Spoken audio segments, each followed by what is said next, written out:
আসসালামু আলাইকুম। এটিএম এগ্রোর পক্ষ থেকে সবাইকে জানাই আন্তরিক শুভেচ্ছা। আশা করি সবাই ভালো আছেন। ভিউয়ার্স, আজকে শশার প্রজেক্টের বয়স ৩৬ দিন। গাছের গ্রোথটা দেখেন, এটা 7 ফিটের মাচা দেয়া। একদম মাচাটা দেখেন, মাচার ওপরে পার হয়ে গেছে গাছগুলা। গাছের গ্রোথ এতটা যে বলার বাইরে, এবং ফলও মাশাআল্লাহ অনেক ভালো ধরছে। প্রতিটা গাছেই একদম গোড়া থেকে ফল আছে। আপনাদের যদি একটু দেখাই, একদম নিচে থেকেই ফল আছে মাশাআল্লাহ। একদম প্রতিটা গাছেই ফল সেট হয়ে আছে। দেখেন ভিউয়ার্স, জাত হচ্ছে অলরাউন্ডার 2 এবং দিনার।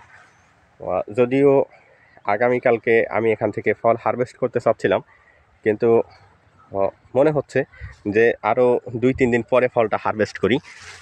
দেখেন একদম নিচের থেকে প্রচুর পরিমাণে ফল, একদম পারফেক্ট।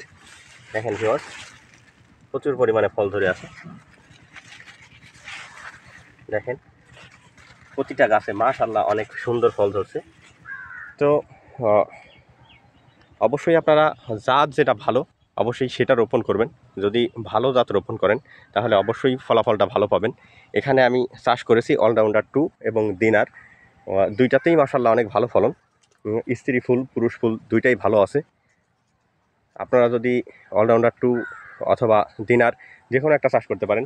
গ্রীষ্মকালীন সময়ে এটার ফলন মাশাআল্লাহ অনেক ভালো। এছাড়া শীতকালীন সময়ে আমি চাষ করেছিলাম হচ্ছে অ্যাগ্রো-1-এর তুষারা, যেটা রিকজন কোম্পানি থেকে ইম্পোর্ট করা। ফলন মাশাআল্লাহ অনেক ভালো। অবশ্যই আপনারা জাত যেটা ভালো জাত চিনে তারপরে হচ্ছে শশার বীজ রোপণ করবেন। এছাড়া আমার আরেকটা পরামর্শ থাকে, সেটা হচ্ছে যখন আপনি শশার বীজ রোপণ করবেন, যদি আপনি অনেক জমি চাষ করেন সেক্ষেত্রে আপনি প্রয়োজনে 3-4-5টা জাত রোপণ করতে পারেন।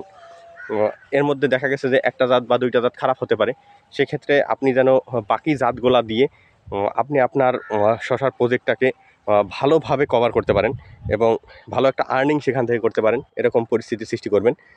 যদি আপনি একটা জাত রোপণ করেন সেক্ষেত্রে কিন্তু ধরা খাওয়ার সম্ভাবনা অনেকাংশে।